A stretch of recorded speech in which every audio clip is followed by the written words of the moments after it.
इब्रानियों अध्याय 11 फिर से आज यहाँ पढ़ते हैं वचन 3। इब्रानियों 11 और वचन 3। विश्वास ही से हम जान जाते हैं कि सारी सृष्टि की रचना परमेश्वर के वचन के द्वारा हुई है, पर यह नहीं कि जो देखने में आता है वो देखी हुई वस्तुओं से बना हो। हम विश्वास का अध्ययन कर रहे हैं इब्रानियों 11 का उपयोग करते हुए।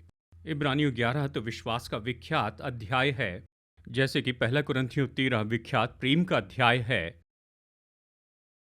तो यहाँ पर इब्रानियों 11 में बहुत सी बातें सिखाई गई है। ये तो विशेष अध्याय है क्योंकि ये उन सारे विचारों को लेता है पुराने और नए नियम में से, विश्वास के बारे में, और इसे एक साथ लेकर आता है और इसे बहुत ही सुंदर तरीके से रखता है।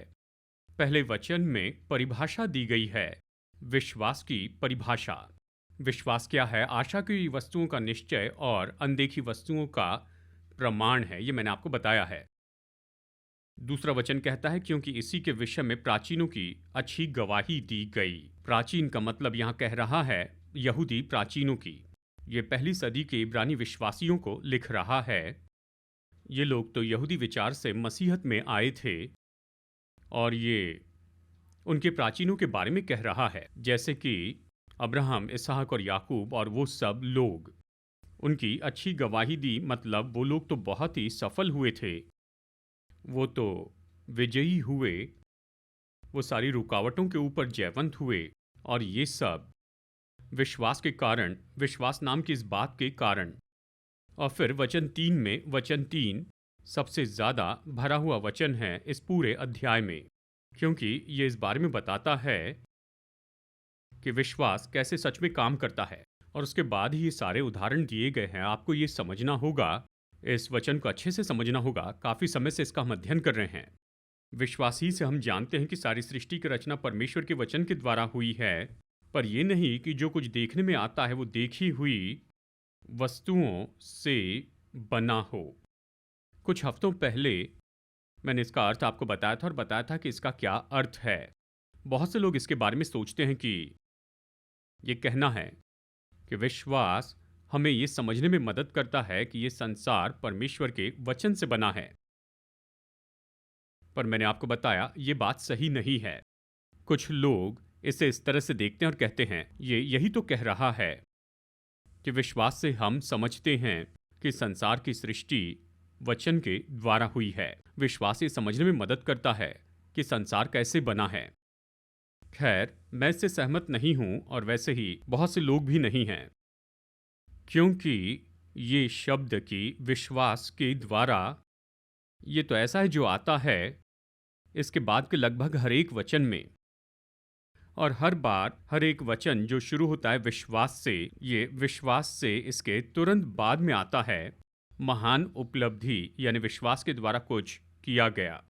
विश्वास से अब्राहम, विश्वास से इसहाक, विश्वास से हाबिल, विश्वास से हनोक, विश्वास से मूसा, और ये सब।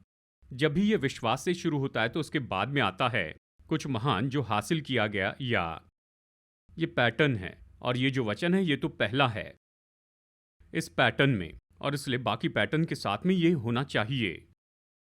तो इस वचन में भी ऐसा, क्योंकि ये शुरू होता है विश्वास से, तो निश्चय ये बहुत ही महत्वपूर्ण बात कह रहा है उसके बारे में जो विश्वास करता है।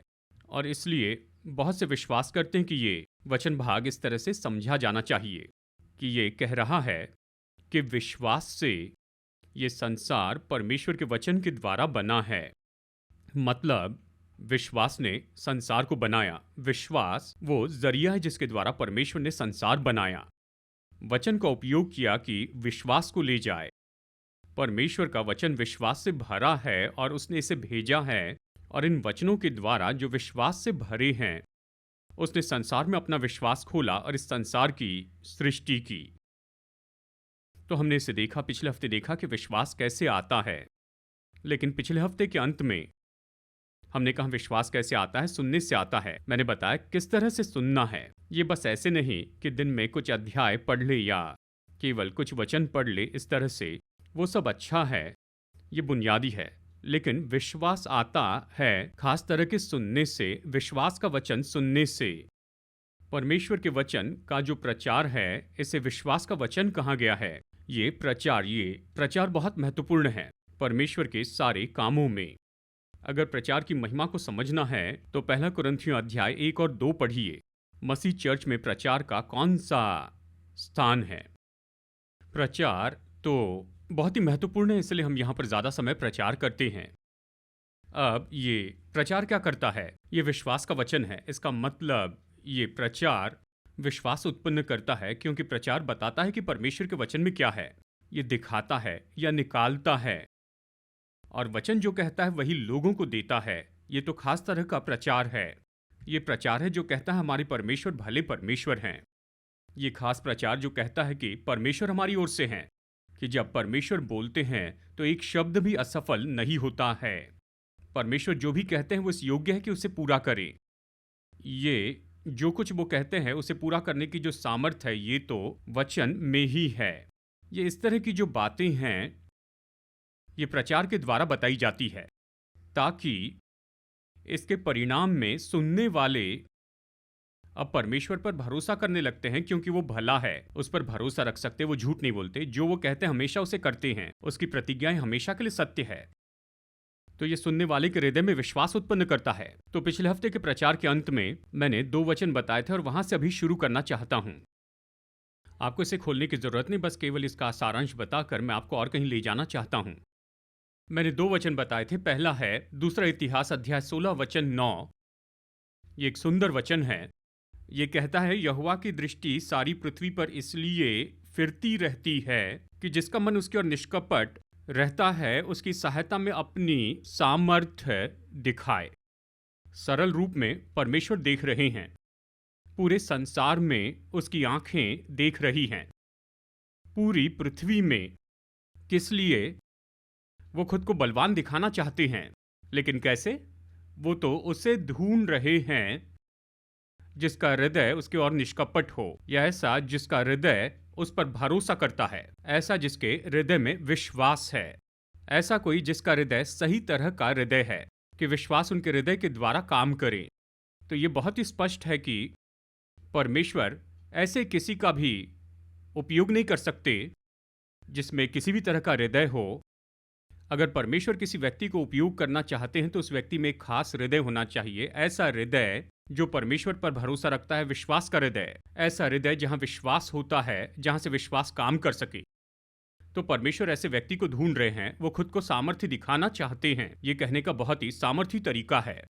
परमेश्वर चाहते हैं कि संसार देखे वो कितने बड़े हैं, वो कितने महान हैं, कितने अद्भुत हैं, कितने प्रेमी हैं, वो मानव जाति के लिए क्या कर सकते हैं। हर दिन वो इसे इस संसार में प्रकट करके दिखाना चाहते हैं। हमारे समाज में, हमारे संसार में वो किसी के द्वारा इसे प्रकट करना चाहते हैं। वो एक व्यक्ति को लेना चाहते हैं जो कि सामान्य मनुष्य है, उसे आशीष दे ऐसी तरीके से, हर तरीके से, कि पापी को संत में बदल दे, कि उस व्यक्ति को अद्भुत रीति से बदल दे और उसके जीवन में ऐसे परिणाम लेकर आए ताकि हर एक जो देखता है वो परमेश्वर की सामर्थ को समझ सके कि परमेश्वर कितने बलवान है, परमेश्वर कितने महान है। तो परमेश्वर ऐसे व्यक्ति को ढूंढ रहे हैं जिसके द्वारा वो खुद को सामर्थ्य दिखा सके। परमेश्वर की दृष्टि सारी पृथ्वी पर इसीलिए फिरती रहती है और ऐसे मनुष्य को ढूंढती है जिसका हृदय विश्वास का है, जिसका वो उपयोग कर सके। मैंने एक और वचन बताया था जो कि बहुत विख्यात है विश्वासियों में, दूसरा तीमुथियुस अध्याय 2 वचन 20 और 21। ये कहता है कि बड़े घर में न केवल सोने चांदी ही के बर्तन होते हैं, पर काठ और मिट्टी के बर्तन भी होते। सोने और चांदी के बर्तन तो आदर के बर्तन होते हैं, वचन ये कहता है, और वहाँ मिट्टी के और फिर काठ के बर्तन तो ये हैं, ये अनादर के बर्तन हैं। तो पुराने ज़माने में मुझ में ये विचार आया कि वो ये कह रहे हैं कि इन सभी बातों में, यानी चर्च में, कुछ तो बहुत ही आदर के स्थान पर होते हैं और कुछ ज़्यादा आदर के स्थान में नहीं होते हैं।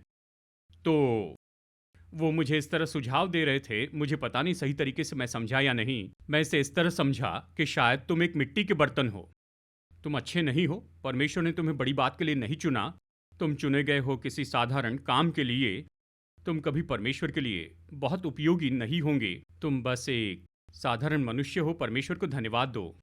अगर उसने मिट्टी के बर्तन के रूप में तुम्हें चुना है तो धन्यवाद दो कि तुम मिट्टी के बर्तन हो। मैं उसी में खुश था, ज्यादा जिज्ञासा रखने वाला व्यक्ति तो नहीं था।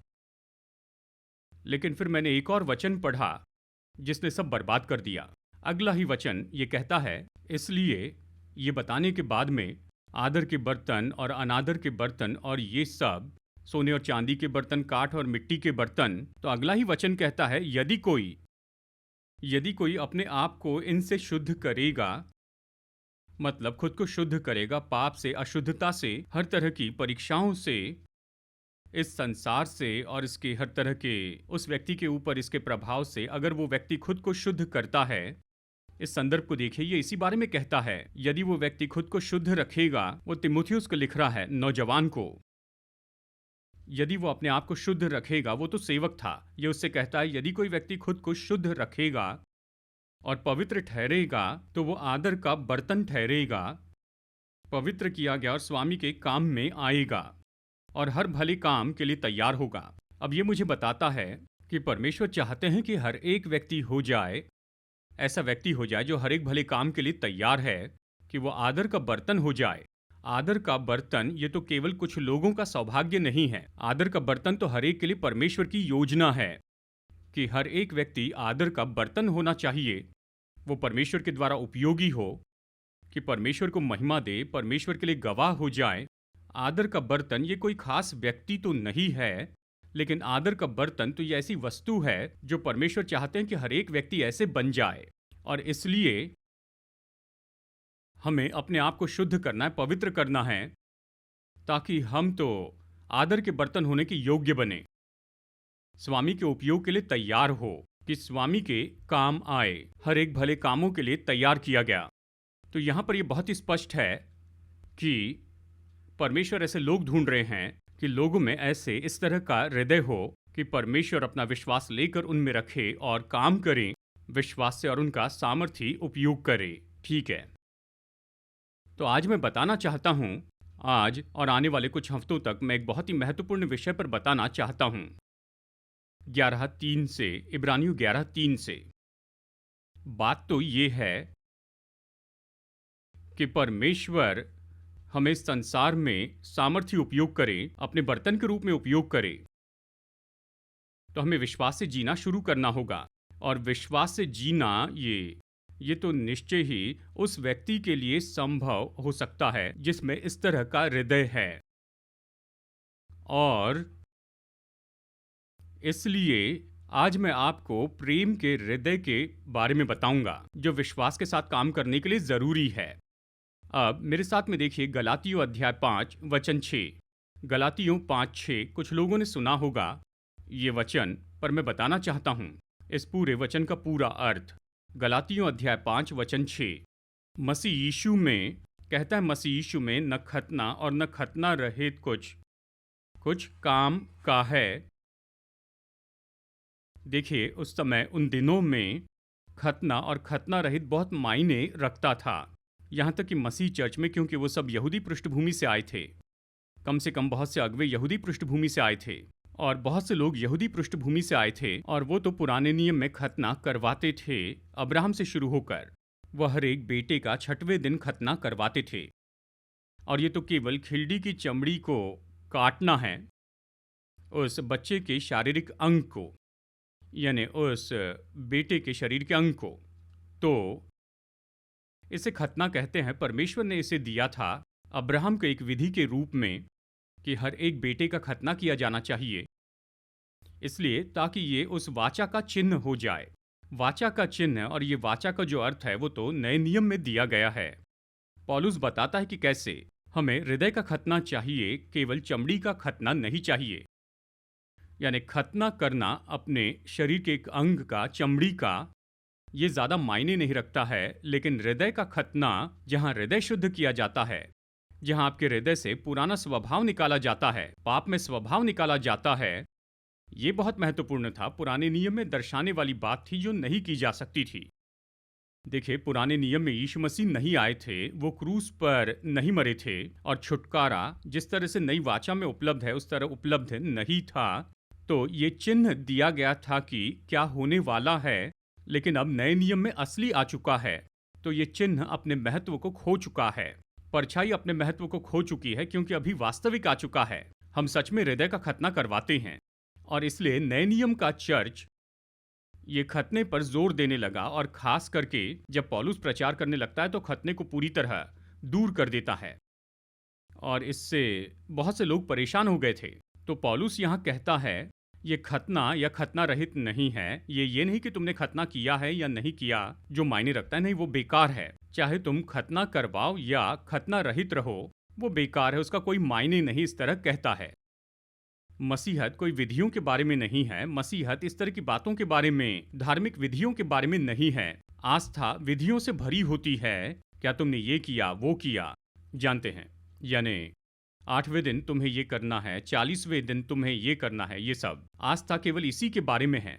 मसीहत क्या है? मसीह यीशु में न खतना रहित कुछ काम का है।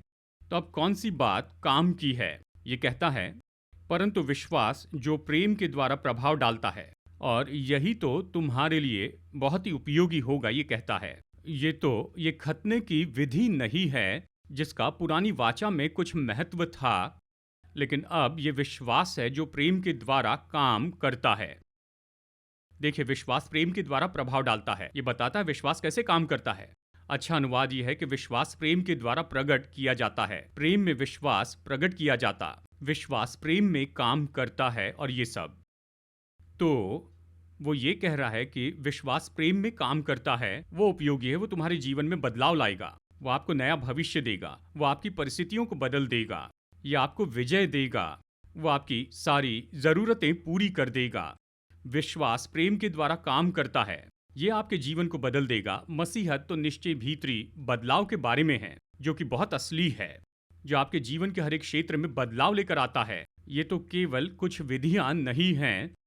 बहुत से लोग विधियों में पड़े हैं। मुझे याद है, एक बहन यहाँ पर आई, बहुत ही निराश थी क्योंकि स्टेज पर कुछ भी नहीं था। तो उसने मुझसे कहा, क्या आपके स्टेज पर कुछ भी नहीं है? तो मैंने कहा, क्या आपने ध्यान दिया कि स्टेज पर एक प्रचारक थे, वहां पर बाइबल थी, और उन्होंने 1 घंटा प्रचार किया, क्या यह आपके लिए मायने नहीं रखता? तो उन्होंने कहा, देखिए, पीछे कुछ भी नहीं था। वो अपेक्षा कर रही थी कि यहाँ पर कुछ होगा और मैं उसकी ओर मुड़ूंगा, वहाँ कुछ करूंगा, और आप राह देखते रहेंगे कि मैं सारी धार्मिक विधियां पूरी कर लूं। क्योंकि वो समझती थी, वो सोचती थी कि मसीहत तो केवल इसी के बारे में है। मसीहत के बारे में उसकी समझ तो बस इतनी ही थी। मैंने कहा, नहीं नहीं, मसीहत विधियों के बारे में नहीं है। ये नहीं कि मैं कुछ करूंगा आपके लिए यहाँ पर, जब आप देखती रहेंगी कि आप बैठकर राह देखें कि मैं ये विधियां पूरी करूं। मसीहत ऐसी जगह है जहाँ हम सब मसीह का अनुभव करते हैं। मसीह हमारे हृदय में रहने के लिए आते हैं, हम एक साथ मिलकर आराधना करते हैं, इसलिए हम गाते हैं, स्तुति करते और प्रभु की आराधना करते हैं, और फिर हम परमेश्वर का वचन लेकर उसे प्रचार करते हैं। तो हमें बस इतना ही चाहिए, इस स्टेज पर कि पोडियम हो, एक बाइबल हो, और प्रचारक की वचन से प्रचार करे, बस यही चाहिए। और यहाँ पर कुछ भी जरूरत नहीं है। आप कीबोर्ड, गिटार और ड्रम्स रखते हैं कि लोग बजा सके और हम आराधना कर सके, और आपको चाहिए बाइबल और पोडियम और एक प्रचारक कि वचन प्रचार कर सके। मेरी बात पर वो विश्वास नहीं कर पाई। वो इतने असंतुष्ट हुई कि वो कुछ भी नहीं देख पा रही है, क्योंकि वो विधियों में थी। मसीहत विधियों के बारे में नहीं है, ये असली है, विधियां नहीं है। ये बहुत ही असली है, ये आपके जीवन में असली बदलाव लाएगी। और पौलुस यही तो कह रहा है, अब प्रभु यीशु मसीह में न खतना रहित कुछ काम का है। मायने ये रखता है कि विश्वास प्रेम के द्वारा प्रभाव डाले, प्रेम में काम करे। अगर विश्वास प्रेम के द्वारा काम करे आपके जीवन में, तो आप बहुत बड़े बदलाव को देख पाएंगे। आप जीवन में महत्वपूर्ण बदलाव को देख पाएंगे, जो आपके जीवन पर सकारात्मक प्रभाव डालेंगे। तो मैं बताना चाहता हूं 2 बुनियादी ऐसे कारण कि क्यों विश्वास प्रेम के द्वारा ही काम करें। क्यों वो प्रेम के बिना काम नहीं कर सकता? क्यों उसे प्रेम के साथ काम करना है? परमेश्वर ने इसे ऐसा क्यों रखा है? क्यों विश्वास प्रेम के द्वारा ही काम करें? इसके 2 बुनियादी कारण हैं। उनमें से एक है, ये पहला कारण है, जबकि विश्वास आत्मिक सामर्थ है जो परमेश्वर खुद उपयोग करते हैं। देखिए, हम आत्मिक बातों के बारे में कुछ नहीं जानते। हमें इसे समझना होगा परमेश्वर का वचन पढ़ के और इसे प्रकट होते हुए देखकर। तो विश्वास आत्मिक सामर्थ्य है, ये पृथ्वी की सामर्थ्य नहीं है जिसका अध्ययन कर सकते हैं फिजिक्स के अध्ययन करने के द्वारा, ऐसा कुछ नहीं। आत्मिक सामर्थ्य है, आपको बाइबल से इसे समझना होगा, और जो व्यक्ति इसका उपयोग करता है वो परमेश्वर है। 11:3 इब्रानियों 11:3 बहुत महत्वपूर्ण है। आप परमेश्वर को विश्वास में काम करते देखते हैं। विश्वास ही से सारी सृष्टि की रचना परमेश्वर के वचन के द्वारा हुई। तो आप परमेश्वर को देखते हैं विश्वास उपयोग करते हुए, विश्वास में काम करते हुए। तो क्योंकि विश्वास एक आत्मिक सामर्थ्य है जिसका परमेश्वर खुद उपयोग करते हैं, प्रकट करते हैं, तो विश्वास केवल उसी तरह से उपयोग किया जा सकता है जिस तरह परमेश्वर उपयोग करते हैं, और वो है प्रेम में। क्योंकि परमेश्वर प्रेम है, वो केवल प्रेम में इसका उपयोग कर सकते हैं। प्रेम तो हमेशा यहां पर है विश्वास को प्रोत्साहित करने के लिए। परमेश्वर इस महान सामर्थ का उपयोग करते हैं। विश्वास की यह अद्भुत सामर्थ केवल प्रेम और प्रेम के द्वारा ही, प्रेम के कारण ही वो इसका उपयोग करते हैं। अब सृष्टि के बारे में देखिए, जिसके बारे में वचन 3 कहता है, इब्रानियों 11:3 कहता है, विश्वासी से हम जानते हैं कि सारी सृष्टि की रचना परमेश्वर के वचन के द्वारा हुई है। ये शब्द है फ्रेम्ड। मुझे इंग्लिश अनुवाद बहुत पसंद है क्योंकि फ्रेम्ड बहुत ज्यादा सटीक है। ये केवल सृष्टि के बारे में नहीं कहता है, लेकिन संसार को एक खास तरीके से बनाना है, और सब कुछ बनाना है खास तरीके से। विश्वास से परमेश्वर ने सृष्टि की रचना की। अब विश्वास से सृष्टि की रचना करने के पीछे जो प्रेरणा है वो तो प्रेम ही है। परमेश्वर जो प्रेम है, उसने संसार को बनाया प्रेम के कारण ही। ये प्रेम था जिसने उसे प्रोत्साहित किया कि सृष्टि की रचना करे, इस संसार को बनाए और इसे इस खास तरीके से बनाए।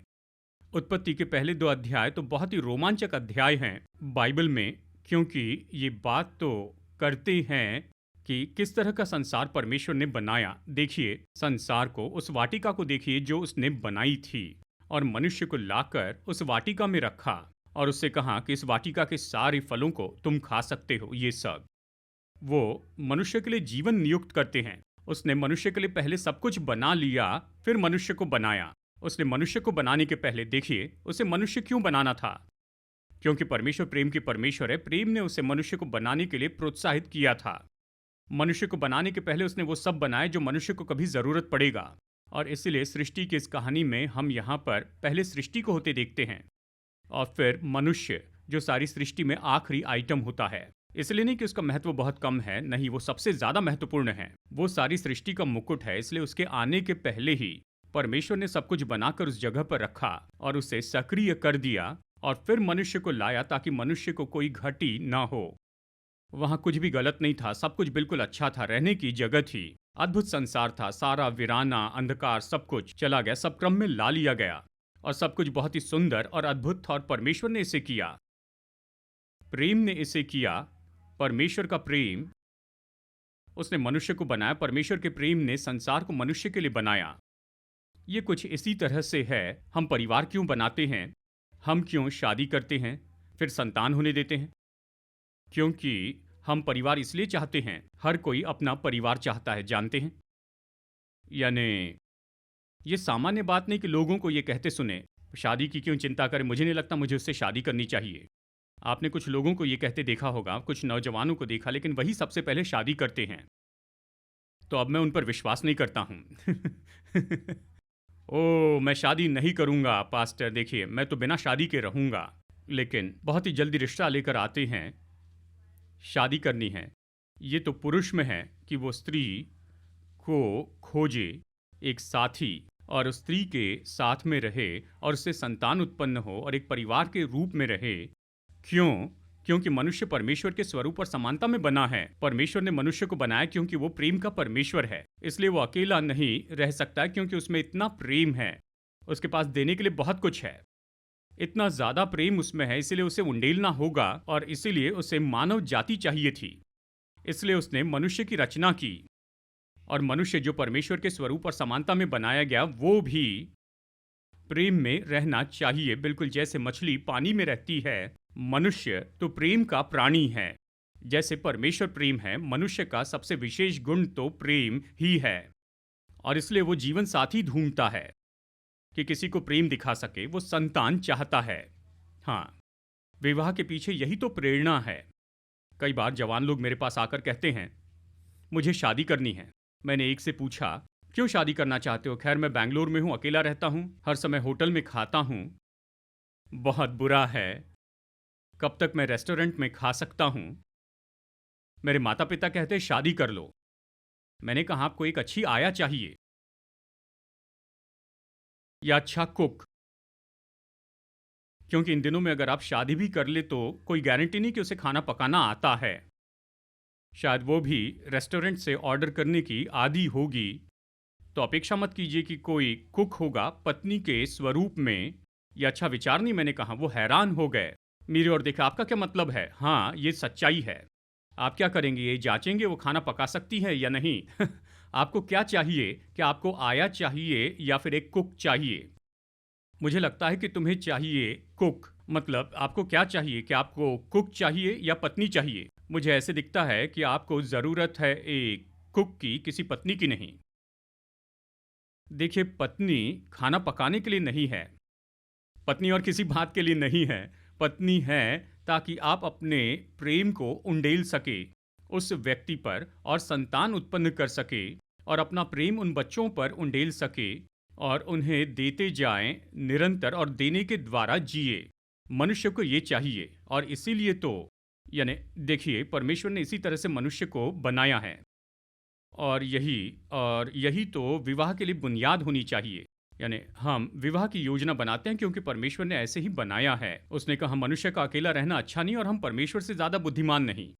तो अच्छा शादी कर ले, क्योंकि आप तो कभी संतुष्ट नहीं होंगे उसके साथ। यानी जीवन के उस भाग में आपको उसकी ज़रूरत है, आपको प्रेम देना है और आपको प्रेम का लेन देन करना है। और देखिए, इसीलिए हमारे परिवार होते हैं।